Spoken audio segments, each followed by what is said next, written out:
All right, welcome everyone to Chevalier's Books Online. We're so excited to have you with us in this virtual space for a conversation about Aphasia, the latest novel from Mauro Javier Cardenas. Mauro is the author of The Revolutionaries Try Again, which the New York Times called an original insubordinate novel. In 2017, the Hay Festival included him in Bogota 39, a selection of the best young Latin American novelists working today. He's going to be joined by Carmen Boullosa, who is the author of 19 novels, 2 books of essays, 18 collections of poetry, and 10 plays. Some of her novels have been published in English, including Texas, The Great Theft, The Book of Anna, and Before. Her first poetry collection to appear in English is Hatchet, which is translated by Lawrence Schimmel. She's been a Guggenheim and a Cullman Center Fellow and the recipient of numerous awards, and we are so honored to have both of them here tonight with us. Thank you so much for joining us.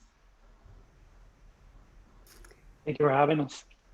Thank you so much. I am very, I don't know exactly which word to use in this occasion to talk here with Mauro Javier Cardenas, whom I read when he hadn't yet published the book.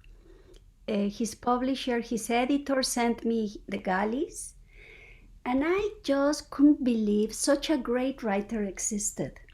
I adored his Revolutionaries novel. I started reading and I was captured by the powerful English, but I was convinced somebody had translated it because I could feel behind the novel, I could feel the Spanish. And I looked in the galley, who is the translator? Maybe because it's the galley, it's a mistake. What's it? No, it was him. And it was for me always, all through the reading of that book and thinking about that book, I couldn't really understand why Mauro has made that particular imprint in his incredible prose and writing. And now I have a kind of theory that I will ask him if he thinks I'm totally wrong. But maybe we'll leave it for a little bit later in our conversation.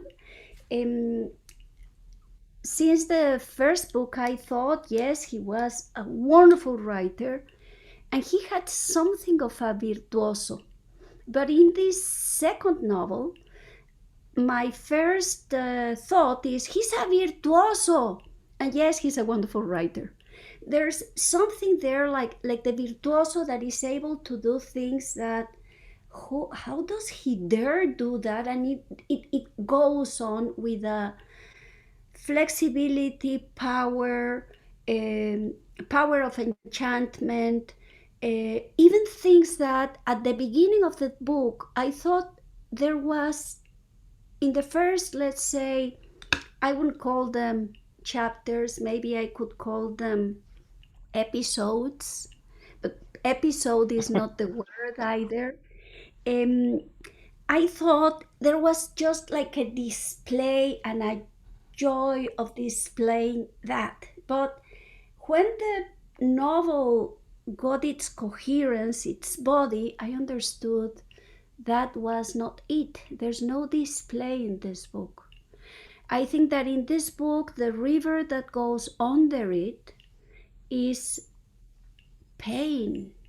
It's an incredibly painful book to live on, because it's not the kind of book that you read with your eyes and you put at a meter away and close and go back to do other things and return. But it's the kind of book that really is very disturbing, is very powerful.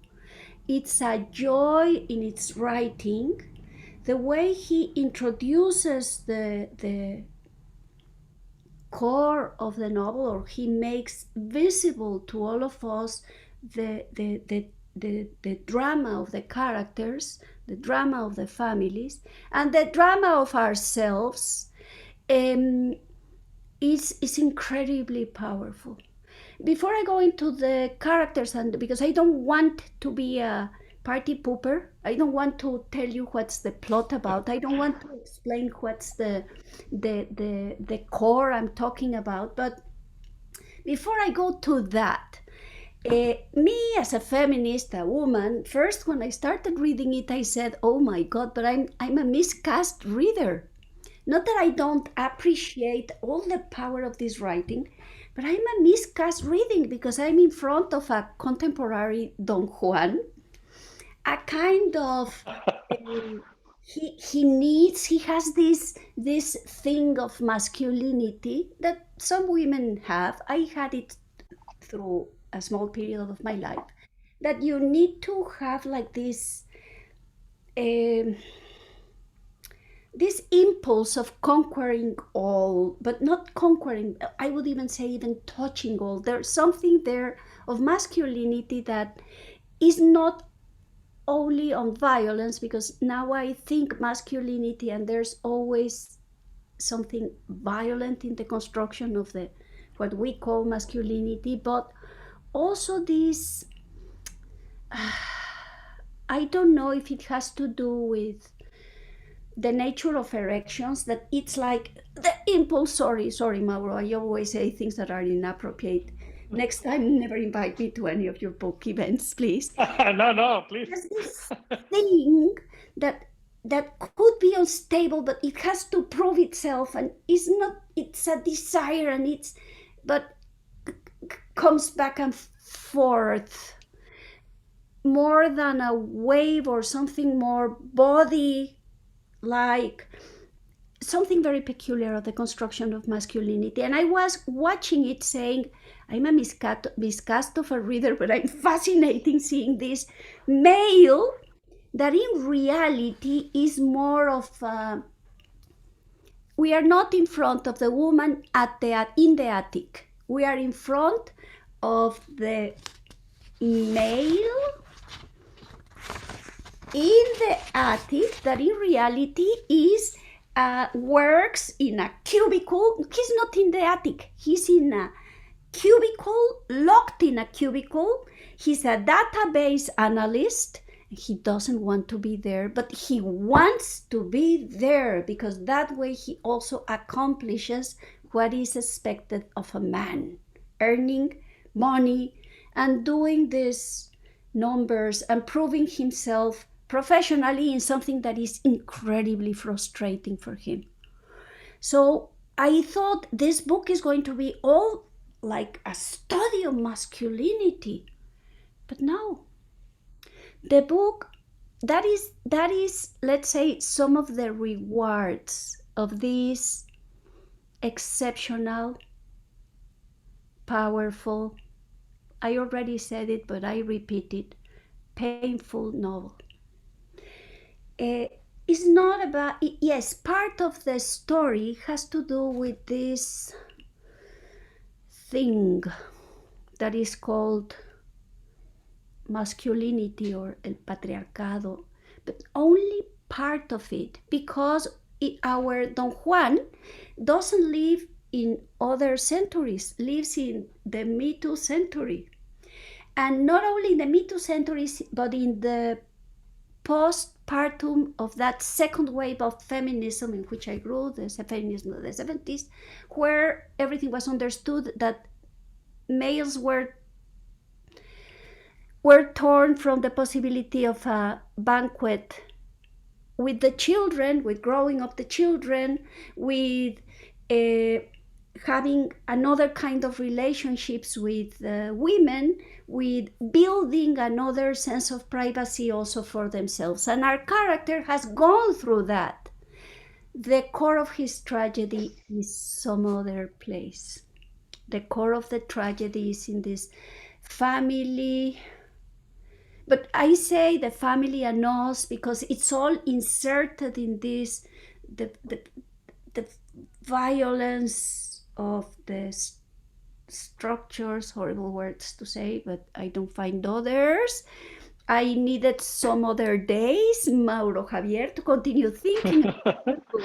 And how could I talk about it? in the way I read it and I felt it.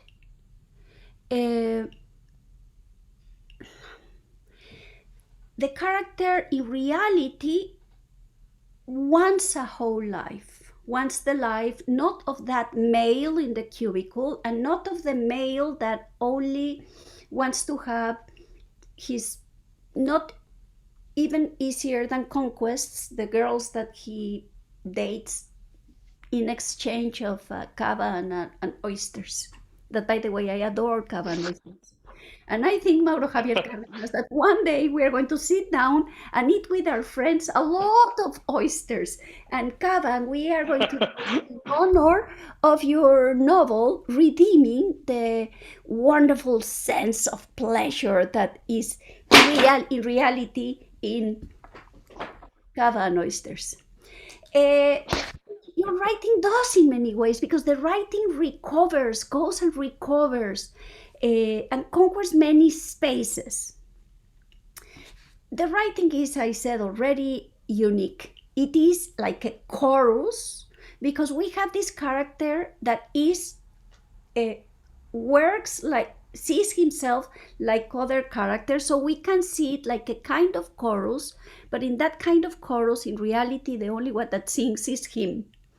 But he changes. He is sometimes the baritone. He wants to be the kind of other voice. He uses another, lowers the rhythm, opens the rhythm. All these full of references to the voices of the literary masters that the character and the author had adopted as their guides in a way. No, I don't think the word is guides, as their roads is not precise either, but as their, not their boats nor their boats, but the currents of that river we are going to go through in this novel.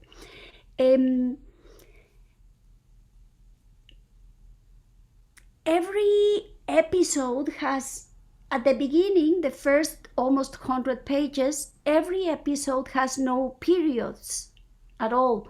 So it's like every episode is a phrase, till no longer every episode is a phrase. And this, that could feel a little bit arbitrary, is not arbitrary at all, because it's following a flow of the character that needs to go through this exercise of chorus, of the chorus-like voices, to be able to say what he needs to say. At the same time, what we see in the writer is a kind of eyes of the fly. How do you say that in English, Mauro? Los ojos de la mosca. Ojo de mosca. I'm not sure if there's a I don't know what the translation is. Yeah. I mean, the fly eyes, that the flies have all these little, let's say, lots of eyes that each one capture something. And what we have in the novel, in the first episodes, almost the first, I would say they're more than the first quarter of the novel, is we have these eyes. It is it's one fly, but we have all these little eyes looking everyone like the idle fly. So I thought it's going to continue like this throughout the book, but no, suddenly it's a kind of drone. But it is this drone that doesn't fly too high, but that invasive drone that can enter a household, following the fear or the paranoia of one of the characters, is the eye of the spy, is the eye of the one that is able to spy in the intimacy what the others are going through.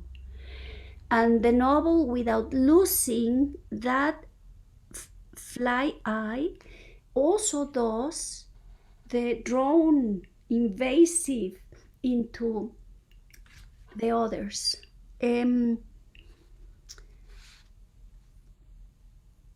I have several questions for Mauro, and I better do it because, as you see, I am being very imprecise. I am trying to I feel like a stray dog that has gone into kind of water that is really full of memories, a water that is not, I don't want to say that it's dirty, but a water of a river that is full of very different memories of different densities. And one comes out, and it's not like you close the pages of the book and you just clean yourself like this and are able to coordinate 3 or 4 ideas. No! This stray dog still has parts of the book on me. So first question, why did you call the book Aphasia? I did bring the passage where you kind of, I would say, not explain, but why did you call the book Aphasia? I pronounce it wrongly. Am I right? yo, yo también. I think it's aphasia, but like, don't ask me. Yeah, no, it's a. First of all, thank you for all those comments. I think many of the things you said. I hate the word resonate because it's also imprecise. But while you were speaking, I was thinking a lot about sort of that notion of the river, right? That sort of pulse that goes through the book. I was also thinking about the voices and the eyes, right? And how, I call these sentences long sentences with voices, right? It's a sentence that is flexible enough that anything can go through it, right? And oftentimes there is imaginary dialogue. There are these references that you mentioned. And I think the references, the way you speak of the references, I find them, fascinating because it reminded me of a passage in the book where Antonio goes to this constellation therapy, right? And there's this image of, the sort of coordinator brings a man from the audience and says, "Put your hands behind Antonio," and says, "This is not someone in your family. This represents the man throughout generations," right? And so I hadn't thought about it in those terms, but like how these voices are, the voices from men from multiple generations that course through Antonio. So their masters was actually, I think, a fairly accurate way of thinking about those voices. So to your question, to answer your question, it was important to me for the title to be as neutral as possible. What I mean by that is, as you mentioned, right? Imagine if the title of the book would have been about like sugar arrangements. Then you enter the novel thinking that that's what it's going to be about, right? Then, or if you tilt the book towards something related to the family, you would think that that's really what it's only about. Or if you sort of tilt it towards the sister, then, so I wanted the reader to enter neutrally, because then the reader can go through all the different stages, right? Which at the beginning you're like, oh my God, this book is about this guy who, has these kind of, arrangements. And then you think, and then you're like, wait, that's not it. And then something else happens, and then you keep shifting. And my hope was that then that would create a space for the reader to enter the book a little more neutrally. And that image, I do remember seeing that piece of Asia about Mark Applebaum many years ago in San Francisco, which I don't know if you've seen it, but there's a pre-recorded sound, and there's a man on a chair just going through these motions. And I found it very moving, even though, there was no emotional sort of piece of it. It was simply somebody doing all these motions. And it felt to me that it was a neutral image that at the same time related to Antonio's desire to not think about, to be removed from what was happening to him, to be removed from what was happening to his sister, to be removed from all that pain. And, I think that you're probably the first person that has focused on the pain, because, oftentimes it's easier to talk about, I think, the book in terms of like modernism and like sentences and syntactical whatever. And it's harder to talk about the core of the book, which I think you're right. It is about this pain and the sister. In a way, what happens to his sister is in a way a way to bring all that pain back to the present, to to say you thought you had escaped that pain that you've experienced, but here it is again, now in a sort of palpable form, which is the sister losing her reason and escaping, and the family not knowing where she is. Yes, the sister is a touchstone, but I did like a lot the title after finishing reading the book. And I really thought that what happens to the character is that, like in the character of Bernhard, Crumbs awakes from a coma. I awoke from a coma. The heart surgeon asked me if I understood where I was, what had happened to me, and I wanted to tell him I was fine, but I didn't know how. Couldn't articulate a simple statement to confirm I understood him, so I panicked and began to declaim from Julius Caesar. Friends, I said, Romans, countrymen, lend me your ears. I come to bury Caesar, not to praise him. And so the heart surgeon called his nurses, Doc Brown said, alarmed that perhaps I'd become deranged because I was talking nonsense and crying as I remembered my parents reciting poetry to each other in our living room. So it's very peculiar, because I do think the novel addresses the tragedy of somebody that has that disease, and touches the magnitude of the tragedy of schizophrenia. That is not precisely the family history that could have happened even without the family history. Let's say that the one that acts the family history is the male character. He acts it, though for him it's very difficult to detangle totally from the tragedy of the sister. Why? Because it's his sister. And not only is his sister, they both endured an abusive father, and they also both endured very beautiful things. Even some characters that I ended hating, I adored them when they were introduced to me before, like the grandmother, the paternal grandmother. I really liked her a lot.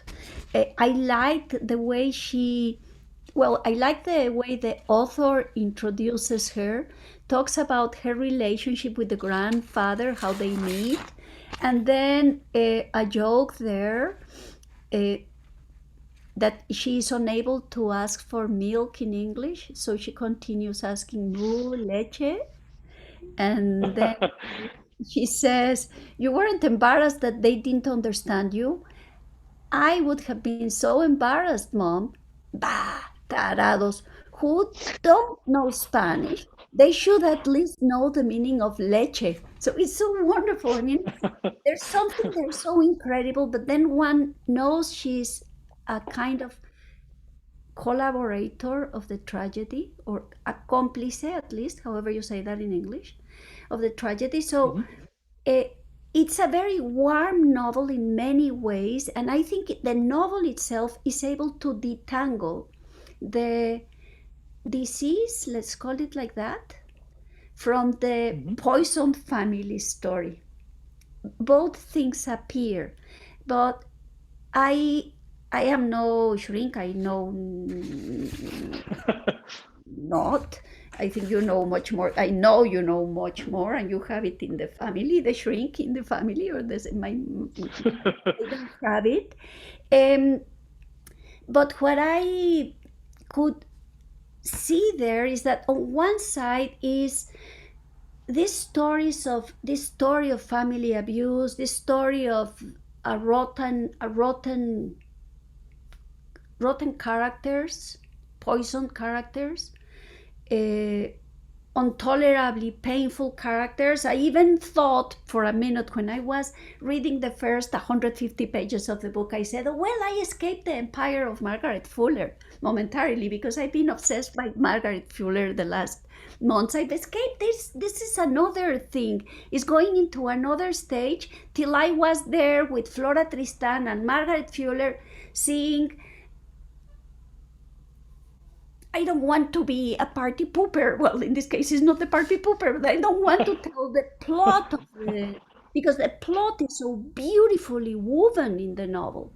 The plot is told there with a wisdom and a timing, and then the timing, and then we have the character trying to escape because he has aphasia.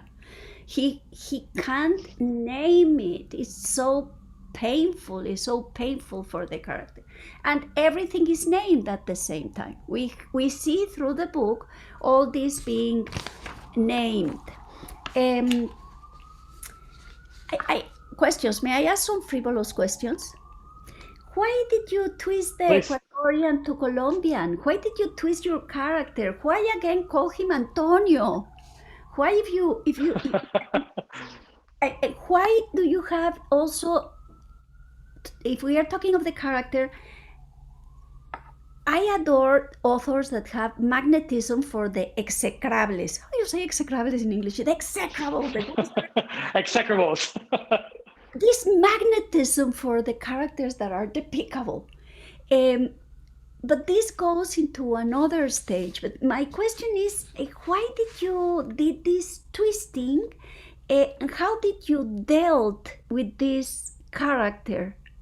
How was your relationship with him while you were writing the story of this modern kind of Don Juan post-psychoanalysis that in reality is a reality that is too painful and that he can't name and has aphasia? Right. So to your first question, I thought that it was important for me for this novel to give Antonio a little bit of more freedom to be different than myself. Whereas in the first novel, Antonio was much closer to me in many ways. I wanted Antonio to have the freedom to be a lot of other things. I wanted him to have the freedom to be things that we consider, as you say, as negative, sinful, or many different things that are negative. And so for him to just be kind of resurrected as a Colombian felt to me it felt very freeing in many ways, right?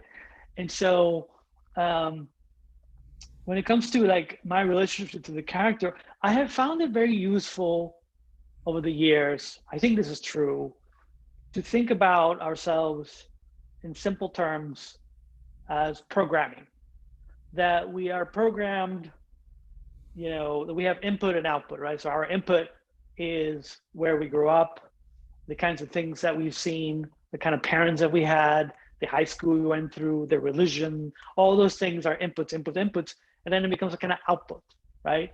And so that allows me to write about what could be considered negative, what's positive.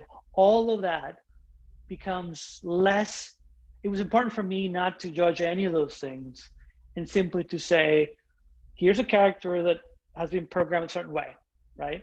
And he knows that he's been programmed a certain way. He understands, like you say, postmodern is where like he understands, through psychology and whatever, that like there's a sort of linear relationship between your past and your present that is terrifyingly simple and linear, and that he dislikes quite a bit. And then there's not much you can do about some of those things. There's certain undercurrents that you've inherited, so some programming elements that there's nothing you could do about it. And you could say, well, that's unfair, and like, we all have free will and all those things. But it felt to me true that there's certain parts of the programming that there isn't much you can do. And so what Antonio in a way tries to do is to say, given my programming, which it is what it is, there's certain ways that I can at least mitigate that programming, right? So that my daughters can be happy, right? That's kind of what Antonio thinks. And so it's almost like if the, you know, if the anchor, if he has decided that his daughters are the most important thing in his life, right? And by the way, of course, Antonio didn't have the daughters purposely, right? So it wasn't like, you know, the meaning of my life is going to be my daughters. No, it wasn't, you know, it just happened. And so it was almost like, given that I am now a father, right? And given that, you know, life is what it is, and you have to choose whatever it is, the meaning you want to give it. He chooses that his daughter's happiness is perhaps the pillar of his life. Now, that sounds all well and good, but his own programming creates all kinds of challenges for him to be able to do that, right? And one of the ways, and I think it's written somewhere in the book, is that he realizes that, you know, if he isn't nice to his ex-wife, for instance, that his daughters won't be happy. That the family unit does not exist as separate beings. That is all part of the same kind of sort of nucleus. I hate that word, but let's just go with it. And that therefore he needs to find ways to make it work, regardless of the way he's been programmed, regardless of the choices he makes that are sometimes borderline dangerous, right, to the family unit. How to attempt to be a decent father in the context of his own programming becomes something that he focuses on quite a bit, to the extent that he becomes someone, and it, you know, he rightfully makes fun of it, that, you know, he says, like, you know, I used to watch this 6-hour Italian movie for, you know, over and over to try to learn how to be like that good father, which might sound ridiculous to other people. But what happens if you've never seen a father like that in your life? Not your own, not your uncle's, not anybody, right? And so I think that was really my relationship to Antonio, right? Is that and I think in a way is what I love about novels, is that in a novel, unlike other forms, a character can be multiple people at the same time, like we all are, right? It could be a decent father, a lousy ex-husband, actually an okay ex-husband, but a lousy husband, an okay brother at times, you know, hit or miss, you know. And so there are all these sort of ways that he exists, and they all can sort of be contained within the novel. And it's no longer about, you know, is Antonio like a good person or a bad person? He just exists within his sort of conditions. And my role is simply to try to dramatize as many of those aspects of himself as I can. Also, he has the intuition that I think is perfectly correct, that his daughters are going to be in reality his new parents. I mean, that's what children do to the parents. They give you the possibility of having a new self or a new start. And he has that intuition, and he knows very well how he divides relationships between adults always break, but not the relationship of the children. And the adult that is able to build that relationship won't have that broken either. So he has this, may I say, feminine intuition. Not that Don Juan doesn't have the mythical character of Don Juan. It's not that he doesn't have a feminine intuition. He does. Maybe it's the best part of him. And here in this character, he has that really intuition that that's what's going to build him. And as it appears in the novel, he's really a terrific father. In that way, I would say, though it is the novel of a despicable character and despicable, terrible stories, it is at the same time has something of a moral fable. a moral fable of a tragedy. In any case, you answered already another thing I wanted to ask you, that is why this Antonio turns into Nicola, into Arturo, into Antonio Jose Jimenez, into Estela, into Utsi Kitten. Well, Caterina becomes Utsi Kitten, but he kind of into Toño, into Estela, and repeatedly, that's with the sister, into Bill Viola. But you already answered it beautifully, I think, unless you want to add something there. And I ask I you wanted something. to, you know, one thing that comes to mind that you mentioned that I think is interesting about the mythical character of Don Juan, right? Which is when the book opened, he's no longer a Don Juan. What I mean by that is, in his past, he's been a Don Juan and so on, but when the book opens, he's mostly having relationships through a seeking arrangement where you actually give them an allowance, you actually pay to have these relationships such that there is no attachment.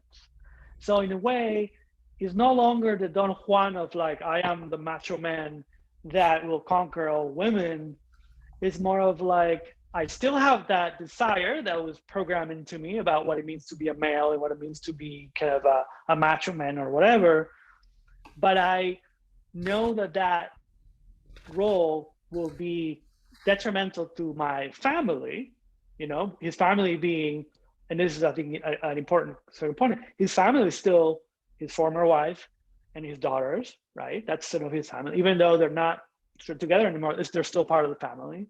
And so it almost becomes this sort of like, the sort of arrangement situation becomes a way for him to be and not be Don Juan at the same time, right? Yes. Because I don't know if Don Juan will call himself Don Juan if he was paying for having actual companions. You know what I mean? So it's an interesting, like, it's almost like a duality where, yes, absolutely, that sort of energy is there, and it's a male energy that, you know, many generations of men haven't sort of lived with, because that's what they've seen. That's the roles that they've seen man should be, or, you know, they're told that that's, you know, what a successful man is, right? But at the same time, he tries to, you know, distance himself from it, not fully, right? But still being able. Anyway, so He does, and he does it in the best way, because he also collects their stories. That is pretty fascinating. He collects this because he talks with each one of them, and he collects their stories. I think he finds a perfect settlement with his own Don Juanish, because he doesn't want another girlfriend that he thinks is going to disturb this order. So he goes into this. Only one moment in the novel it's broken, because he has this misfortunate adventure. We have here a question that which are the authors you talk about? Yes, Krasnakhorkai, if I pronounce it correctly. I've never known how to pronounce it. Also, you have in theory one episode written by Virginia Woolf. You make reference to Mary Gateskill. Obviously, you have a lot of Nabokov, not only when you mention him, Bruno Schulz, Bernhard, evidently. So here the question from George is, how did you come to choose these writers to characterize him? And great question. Because it's these writers plus Virginia Woolf.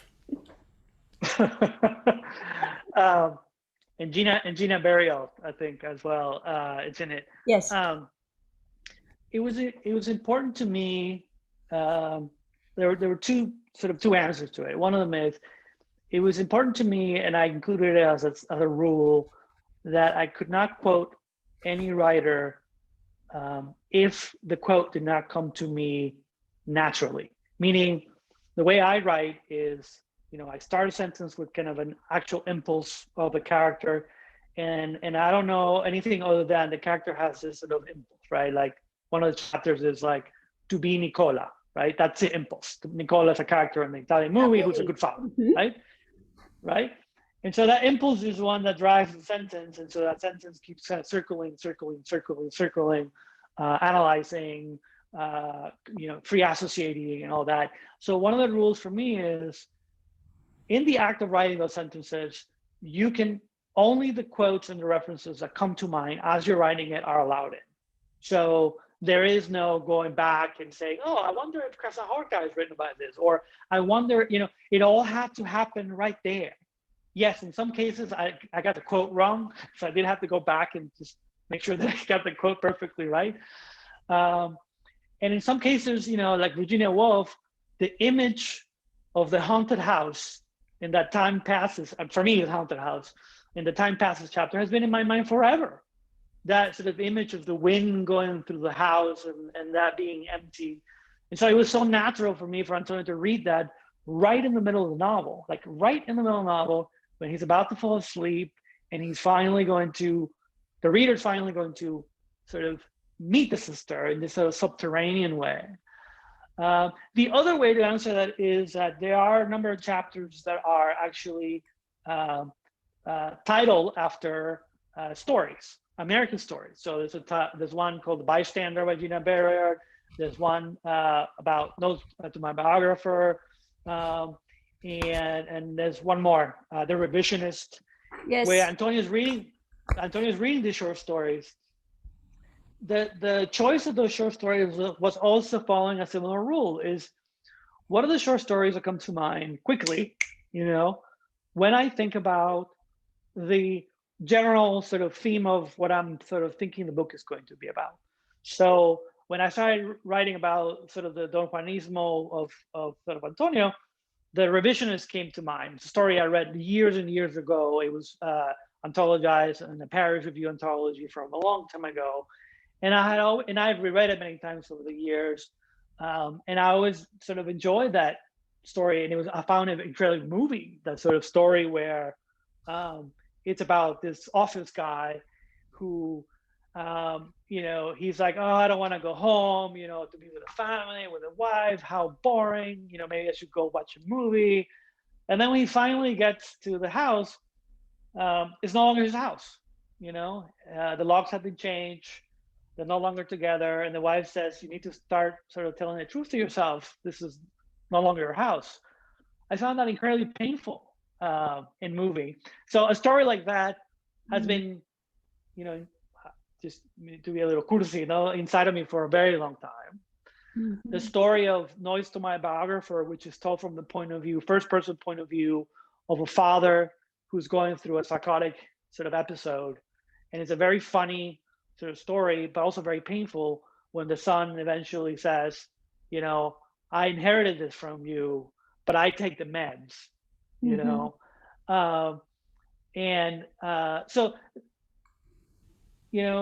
so this is maybe my long-winded way of saying that all the references, all the stories are references to stories that have been with me for a very long time. And it's almost like, and I'm sure Carmen is the same with you, is like we collect all this information. Sometimes we don't know why. It just, we find it sort of moving.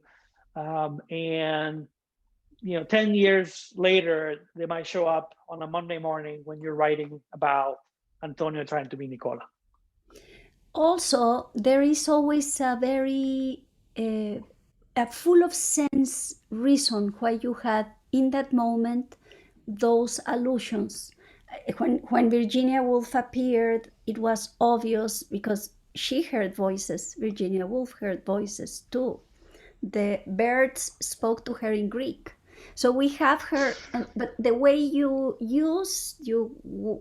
play with it just expands and makes the reference not to be obvious.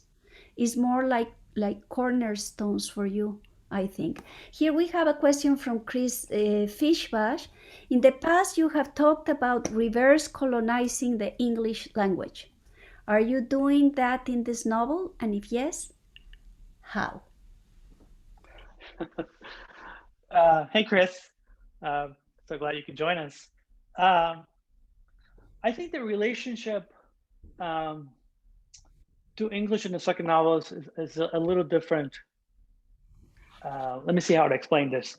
So I have come to believe that the biggest influence of my second novel is my first novel. That sounds a little self-centered, but what I mean by that is the first novel, which took 12 years to write and has all kinds of styles, and this sort of has Spanish in it, and as Carmen, you were one of the earliest readers that was able to find that sort of Spanish in the background, right? That rhythm of Spanish in the background. All that was already done in the first, right? And so when I finished the first novel, I almost thought, okay, I found this sort of rhythmic long sentence that works for what I want to do, and it has all that, everything I want, right? And so I almost went back and rewrote the whole novel with well, at least in my mind, I was like, well, I should rewrite with this kind of sentence that rhythmic, long Spanish influence sentence. And so that energy carried into the second one, where I was like, I don't know what I'm going to write about, but I need to write about something with these kind of sentences. So the first chapter I wrote for the second book was the chapter where that's called Antonio as a database analyst, where the impulse, the only thing I knew was Conjunctions magazine had sent out an email saying, oh, we're going to have a nature issue. And I was like, oh, I'll write about nature, right? And then the impulse was that Antonio has no relationship to nature. And then that was it. And that was the beginning, right? And so I wrote that sentence, and it was so natural for me to write that sentence. It came so easily in many ways. It's almost like I have the groove, right? The first novel has sort of put the groove in it. And that's how it began. But there's another way to answer the question that has been in my mind recently. And I think I mentioned this before somewhere, is that I was talking to the writer Claudio Hernandez from Central America, who wrote this wonderful novel that's coming out soon. I think it's being translated as, in Spanish, it's called Rosa Tumba Quema.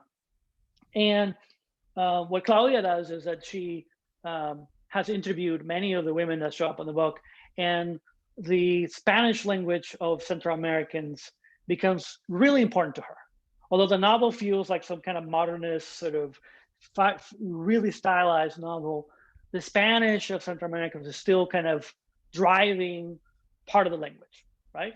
I'm not sort of suggesting that, she's sort of simply transcribing, it's just she's stylizing, but also keeping the orality of Spanish. For me, having already done the first book, I felt that I gotten to the point where I know what my sentences is, and my sentences have a certain artificiality to them. They're not based on the orality of the way people speak in anywhere in the United States. There is no one who speaks in those kinds of sentences, right? So I'm not trying to capture the local slang of Americans or anything like that. That's completely off the table for me, right? Yeah, I think what Claudia had said is like, I don't know where these sentences come from. I don't know what the orality of them is. It's like, well, there isn't one. The orality of the sentences are based on their own sounds. So once you have the sounds at the beginning, the rest is simply a relationship of sounds. Of course, there's a content and all that, but there is never any sort of desire to capture that. It's completely off the table for me because it's not my first language. But what it does give me is that possibility of creating this artificial language, which is, to me, really exciting. I said at the beginning that I had my own theory of this. Why is your English so special?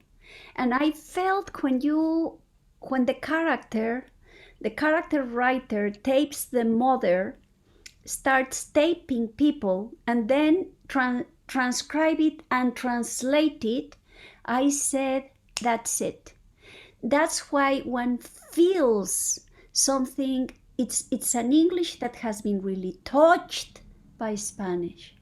Not that you necessarily think in Spanish and then translate into English, but it was the language you heard in the kitchen.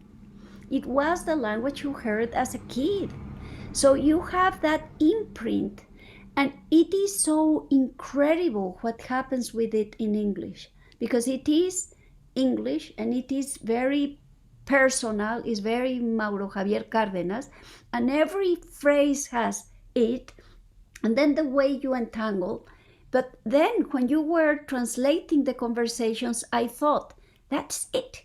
It's the way people talk in Spanish that go on and on. And I even remember my mother saying, oh, my mother has lost much of the way she was una conversadora genial, my grandmother. And she was an incredible conversator.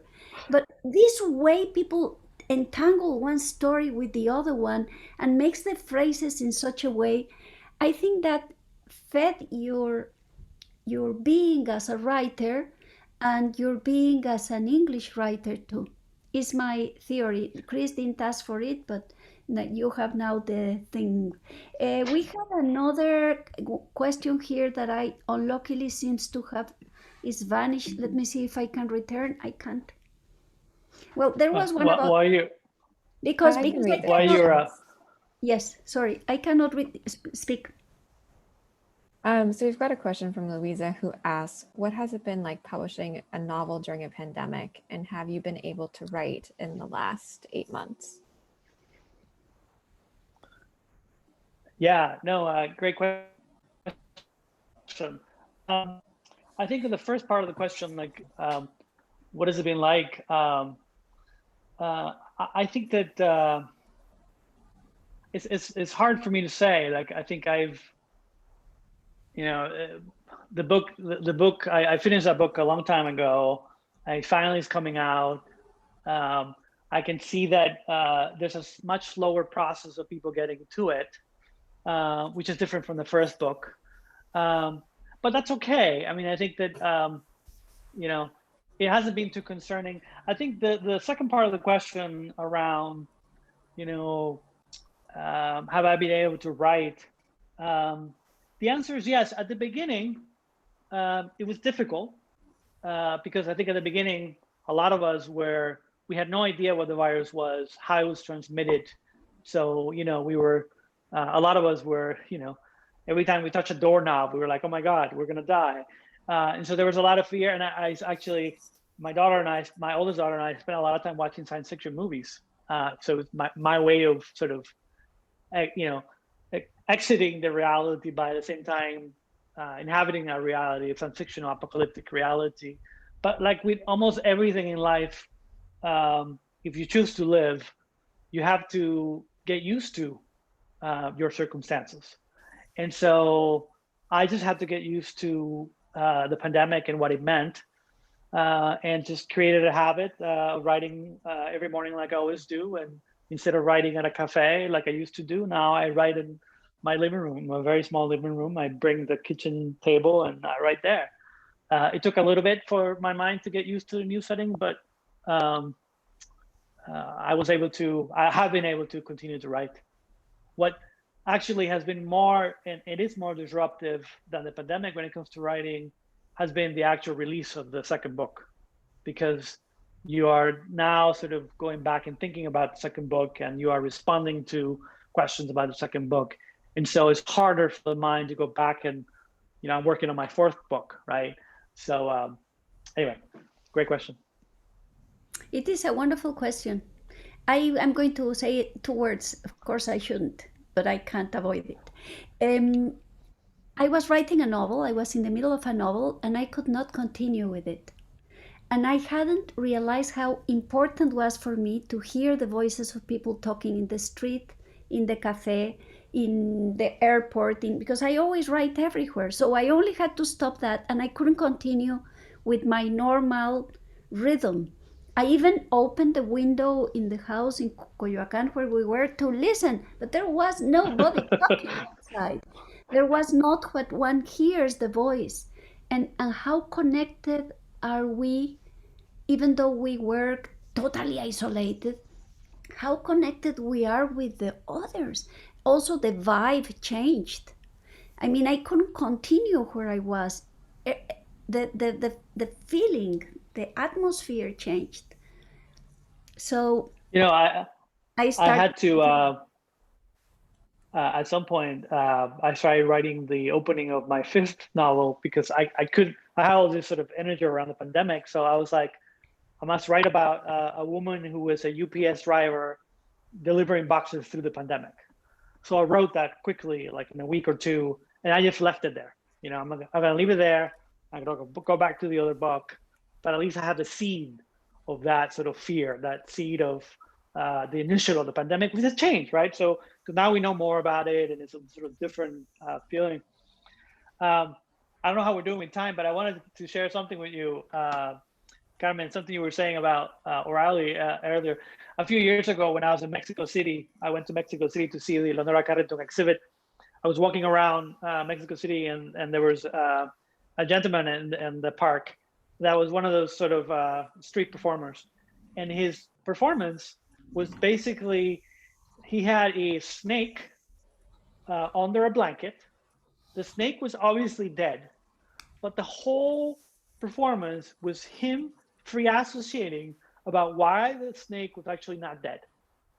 And all the things that the snake represented, and he just kept going on and on. And he was like, "Señores, esta serpiente," and I recorded part of it, and I was just like, this kind of, he was like a Stanley Elkin character. It was just this sort of like beautiful kind of free associative, absurdist monologue that that I felt a kinship to, and that reminded me of what you were saying about this sort of orality that even though we might not think it's there, it's like. But I immediately was like, oh my God, this is exactly what I do, So anyway. I think there was other question also that escapes my view. Yeah, we've got time for one more question.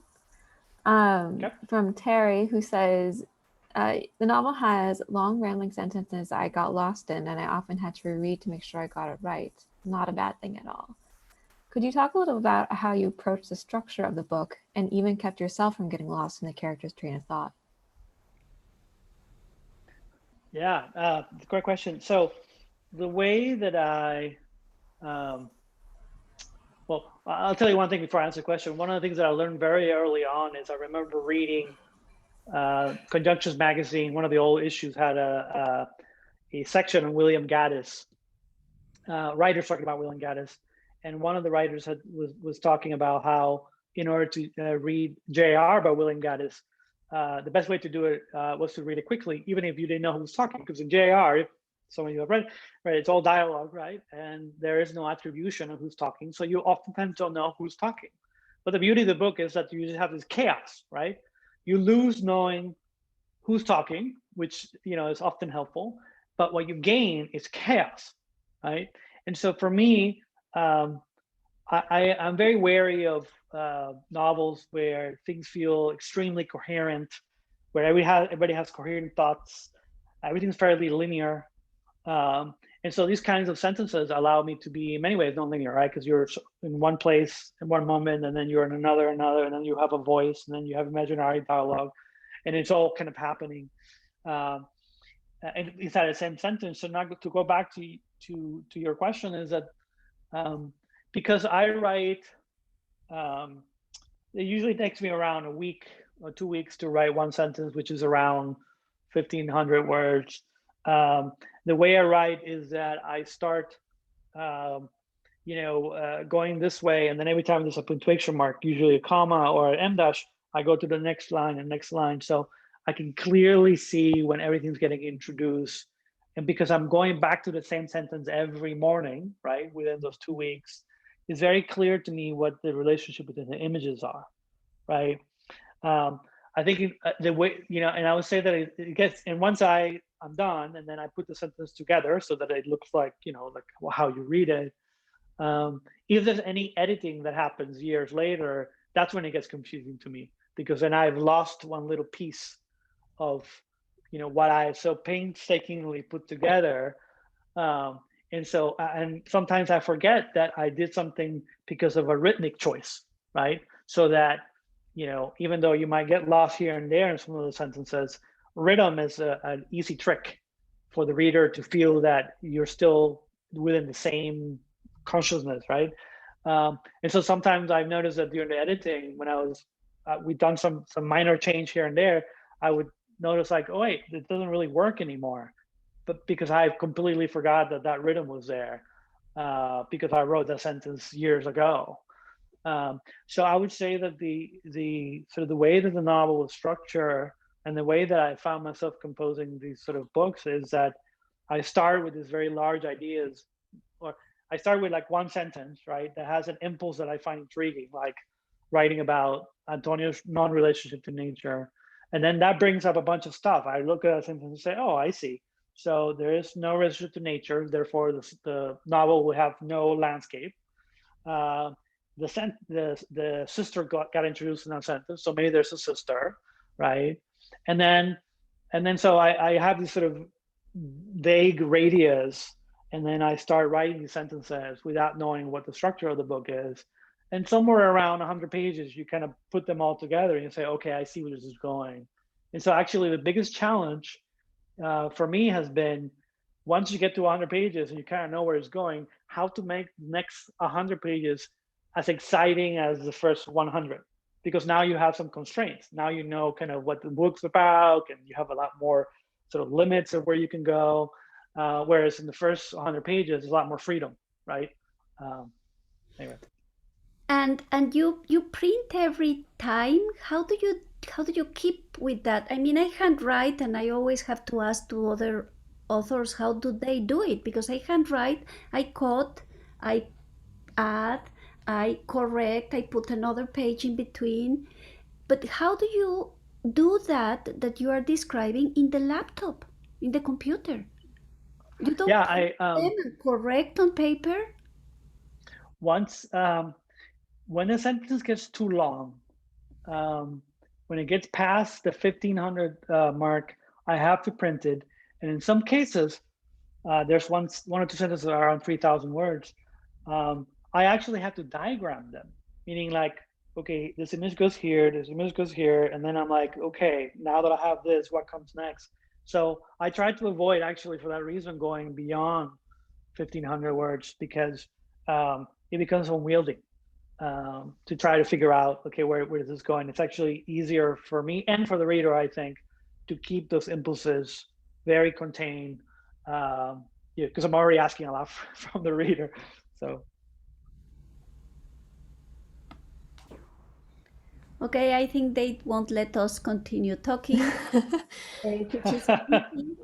We could stay here all night, but I know it's quite late for both of you. And I want to say thank you so much for joining us. This has been a fantastic hour. If you're interested in getting a copy of Aphasia, please drop us a line at chevaliersbooks@gmail.com. We will gladly ship it anywhere in the world or throw it at you from 6 feet away. And again, congratulations, Mauro, and thank you again, Carmen, for joining us. Thank you for having us. Gracias. Carmen, qué gustazo ha sido.